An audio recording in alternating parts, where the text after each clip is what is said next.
경기도에서 아프리카 돼지열병이 잇따라 발생하면서 접경 지역인 천안 지역도 방역에 비상이 걸렸습니다.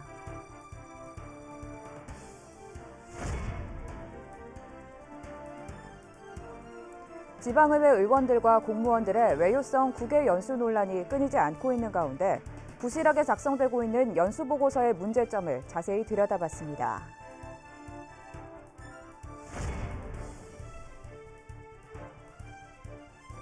세종시를 비롯한 충청권 시민사회단체가 혼란을 야기하고 있는 대통령 세종집무실 설치 여부에 대한 청와대의 명확한 입장 표명을 촉구하고 나섰습니다. 여러분 안녕하십니까? 티브로드 뉴스입니다. 아프리카 돼지열병이 경기도에서 발생하면서 접경지인 천안 지역에도 비상이 걸렸습니다. 다음 주 흥타령 춘축제를 앞두고 있어 방역에 총력을 다하고 있습니다. 장동원 기자입니다. 경기도 파주에서 시작된 아프리카 돼지열병은 17일 연천에서도 잇따라 발생했습니다. 경기도와 인접한 천안시는 비상에 걸렸습니다. 현재 천안 돼지 농가는 모두 87곳, 24만 9천 마리가 사육되고 있습니다. 시는 경기도 접경지에 소독 초소를 설치하고 유입 차량에 대한 방역에 나섰습니다. 성안에 우선 경기도하고 인접해 있기 때문에 거기에 거점 소독 초소를 설치해서 하여튼 경기도에서 유입되는 모든 차량은 소독을 한 후에 이렇게 이제 농가에 출입하도록 이렇게 우리가 이제 긴급 조치를 했고요. 농가 차량에 대해서는 이동 중지 명령을 내렸고 각 농가에는 긴급 소독 약품이 지급됐습니다. 한편 천안 차량 2대가 파주 발병 농장을 다녀온 것으로 파악됐습니다.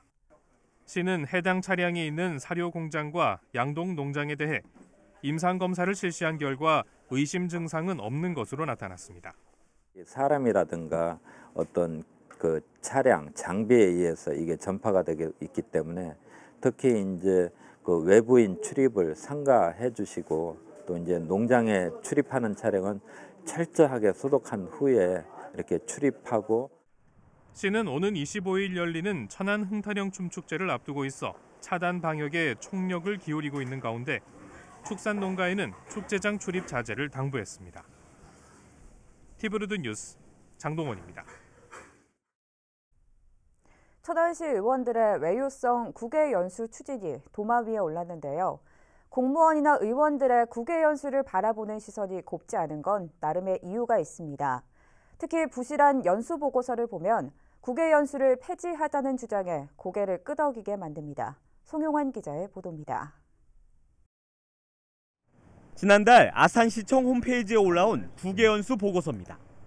천안과 아산, 충남도청 등 도내 세정과 소속 공무원 17명이 8박 10일 동안 프랑스와 스위스, 이탈리아를 다녀왔습니다. 지방재정 확충을 위해 선진지를 벤치마킹한다는 게 연수 목적이었습니다. 보고서를 살펴봤습니다. 일부 기관에서의 질의응답을 제외하곤 방문 국가의 국기와 면적, 인구 등 굳이 연수를 가지 않아도 작성할 수 있는 내용이었습니다. 이마저도 현지 일정 중 절반 이상은 루브르 박물관과 같은 관광 일정이었고 이 부분은 보고서가 누락됐습니다. 베끼기 관행도 여전했습니다. 보고서의 한 문장을 복사해 포털 사이트에 검색해봤습니다. 2년 전 역시 도내 세정과 공무원들이 작성한 보고서가 검색됩니다. 문단의 순서만 바꾸고 분량만 다를 뿐 내용은 동일합니다. 저희도 이제 그거 보고 참고해가지고 질문 질의한 거 보고 쓰고 이제 결과 같은 경우도 이제 좀 참고는 했죠, 저희가. 문제는 이뿐만이 아닙니다. 보고서 표지 하단에는 아산시 세정과라고 적혀 있지만 사실 이 보고서는 다른 지자체 공무원이 작성했습니다. 연수 대상자 중 한 명이 보고서를 대표로 작성하고 각 지자체에 이름만 바꿔 올린 겁니다. 공교롭게도 보고서를 쓴 공무원은 이번 연수 대상자 중 직급이 가장 낮았습니다. 이런 일은 지방위에서도 비일비재합니다. 의정 연수의 보고서 작성은 함께 다녀온 일선 공무원들의 몫이 되기 일쑤입니다. 일각에선 이런 폐단을 없애기 위해 보고서를 연수자 전원이 작성하고 때에 따라선 환수 조치까지 해야 한다는 지적이 나오고 있습니다. 반드시 개별 결과 보고서를 제출을 해야 된다는 것이 가장 핵심이고, 심각하게 얘기하면 이 공무원 수는 효과가 없었다. 그리고 이거는 반드시 공무 연수에 자격이 없다라고 했을 때는 환수 조치까지도 사실은 가능해야 되는데, 매번 여론의 문매를 맡고 있는 국외연수. 허술하게 짝이 없는 국외연수 보고서가 그 이유를 말해주고 있습니다. TV로드 뉴스 송용환입니다. 다음 달 5일과 6일 천안 광덕면에서 천안 호두축제가 개최됩니다. 이번 축제에는 호두를 주제로 한 등반대회와 노래 경연대회, 미술대회 등 다양한 시민 참여 프로그램이 마련됩니다. 또 청정지역 광덕에서 생산되는 호두를 비롯한 각종 농산물을 선을 보이고 호두 골프 퍼팅 체험과 호두 초콜릿 만들기 등 체험 활동이 함께 열립니다. 초등학생 여자아이를 성추행한 남성에게 검찰이 징역 15년을 구형했습니다. 검찰은 18일 대전지법 천안지원에서 열린 47세 A씨에 대한 결심 공판에서 이같이 구형하고 취업 제한과 전자발찌 부착 명령 등을 요청했습니다. A씨는 지난 4월 25일 오후 3시쯤 아산의 한 초등학교 앞에서 8살인 피해자를 강제 추행한 혐의로 기소됐습니다. 또 자신이 투숙하던 여인숙까지 피해자를 끌고 가 욕설과 함께 강간을 시도한 것으로 알려졌습니다. A씨는 최후 진술에서 처음부터 아이를 해칠 마음은 없었고 단순한 호기심에 일을 저질렀다며 죄송하다고 말했습니다. 아산시가 청소년재단 창립 총회를 열고 임원들에 대한 위촉장을 수여했습니다. 청소년재단은 아산의 청소년정책 전담기구로 우선 1국3팀 일관체계로 출범한 뒤 향후 민간 위탁 시설도 단계적으로 통합 운영할 예정입니다. 재단 사무실은 얼마 전 준공된 배방읍 청소년 문화의 집에 들어서게 됩니다. 아산시가 2012년 7월 이전에 출고된 경유차를 대상으로 환경개선 부담금을 부과했습니다. 이번에 부과한 부담금은 올해 1월부터 6월까지 사용분으로 2만 8천여 대에 총 10억 6천만 원에 달합니다. 납부기한은 이달 말까지며 이후에는 3%의 가산금이 부과됩니다.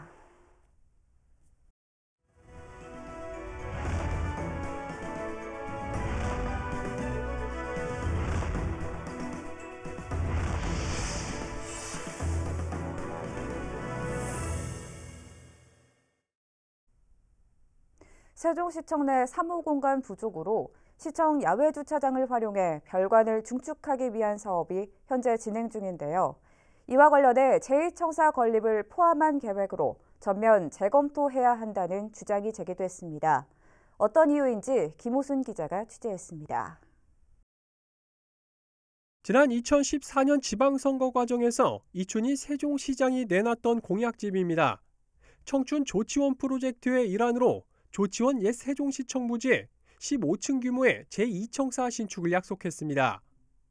이후 지난해 지방선거에선 세종시의회 김원식 의원과 이태한 의원이 조치원의 제2청사 건립을 추진하겠다는 공약을 각각 내놨습니다.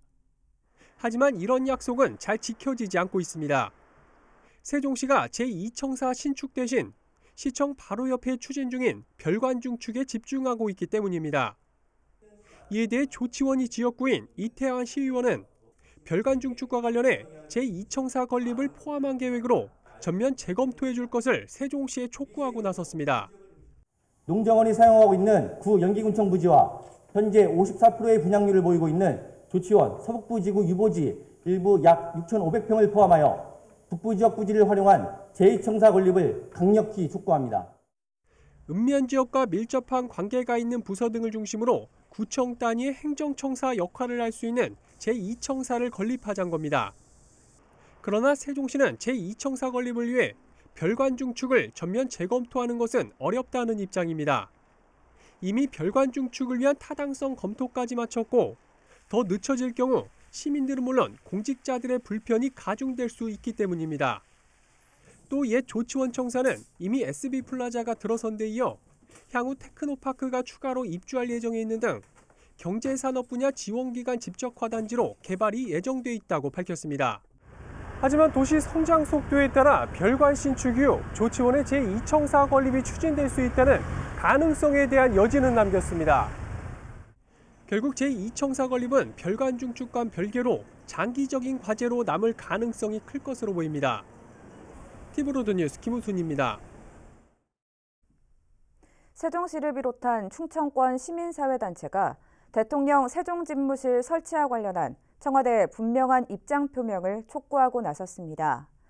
지방분권 세종회의와 상생발전을 위한 충청권 공동대책위원회는 보도자료를 통해 청와대가 세종시의 세종집무실 설치 문제를 논의하기 위해 TF팀을 꾸린 지 7개월이 지나도록 아무런 입장을 내놓지 않아 확인되지 않은 정보들이 나오고 혼란이 야기되고 있다며 이에 대한 본질적인 책임은 청와대에 있다고 꼬집었습니다.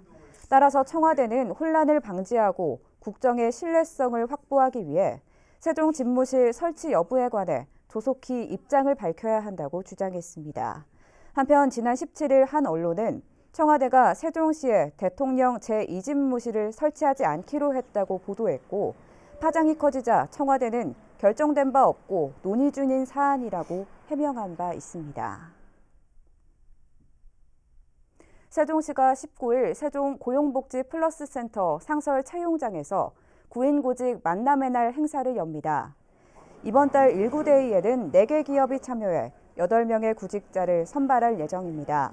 취업을 희망하는 구직자는 이력서를 지참해 행사장에 방문하면 현장에서 면접을 볼 수 있습니다. 한편 세종시는 일자리 창출과 고용률 제고를 위해 매월 19일을 1구대회로 지정하고 일자리 관련 행사를 정기적으로 열고 있습니다. 세종시가 다음 달 4일부터 6일까지 합광공원 오토 캠핑장에서 열리는 가족 힐링 캠프 참가 신청을 받고 있습니다. 참가를 희망하는 가족은 오는 20일까지 세종시청 홈페이지를 통해 신청하면 되며 오는 23일 10시에 전산 추첨을 통해 참가자를 선발하게 됩니다.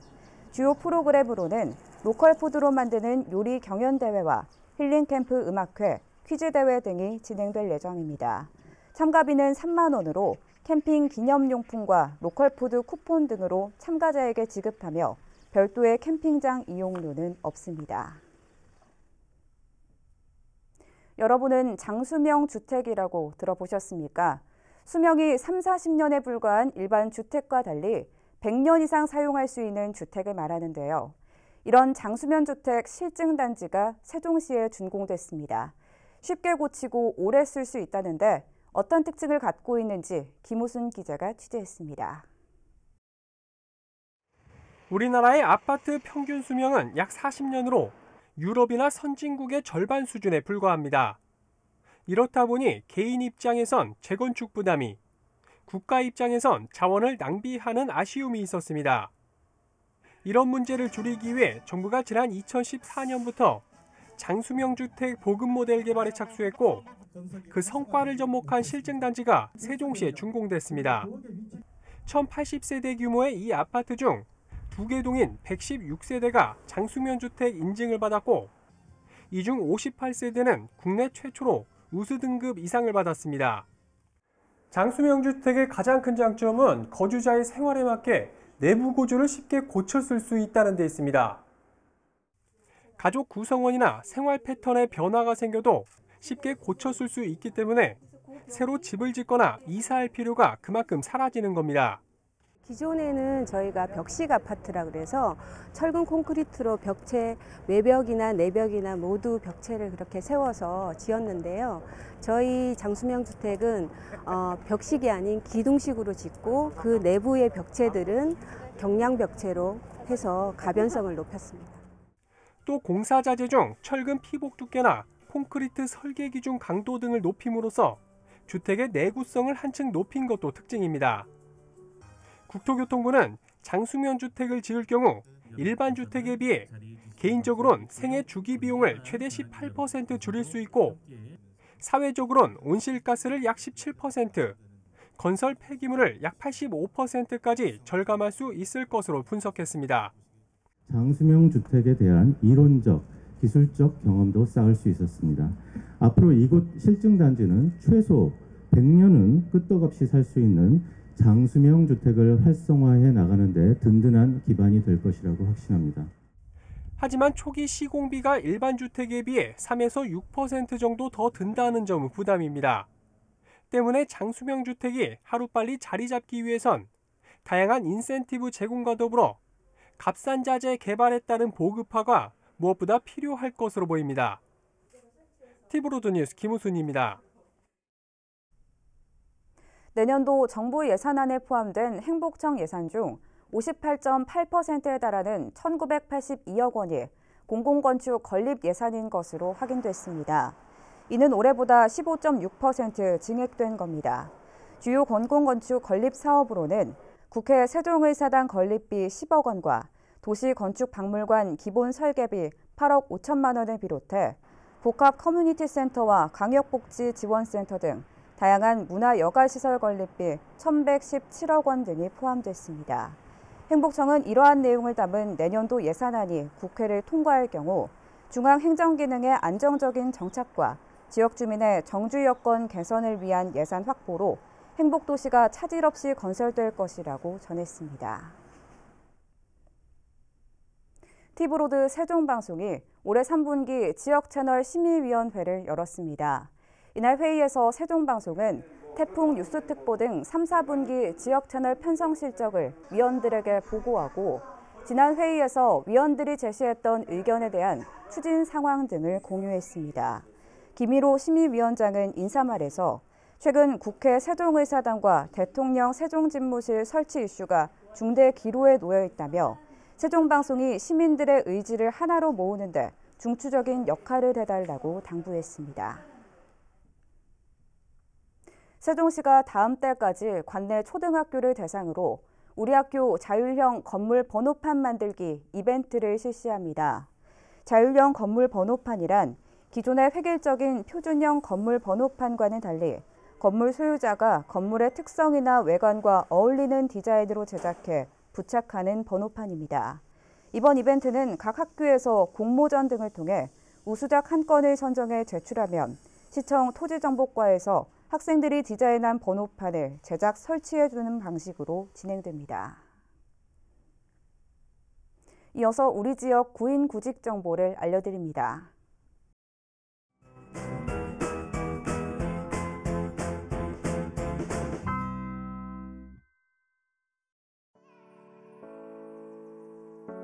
주식회사 타피엔시에서 도장 및 피막 처리 업무를 담당할 직원 2명을 채용합니다. 직접 방문하거나 팩스 또는 이메일로 지원 가능하며 문의사항은 041-562-7785번을 통해 안내받을 수 있습니다.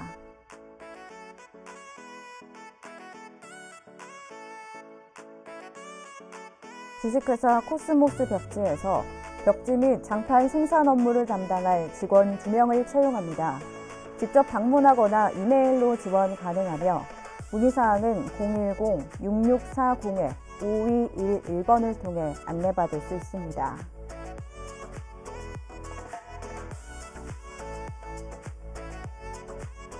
DS솔루션에서 정보통신기기 설치 업무를 담당할 직원 2명을 채용합니다.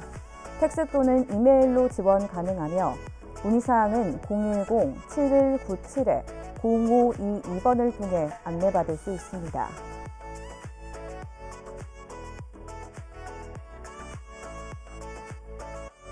주식회사 건준테크에서 전기제품 생산 업무를 담당할 직원 2명을 채용합니다. 직접 방문하거나 이메일로 지원 가능하며 문의사항은 010-9094-7162번을 통해 안내받을 수 있습니다. 이상으로 뉴스를 마칩니다. 시청해주신 여러분 고맙습니다.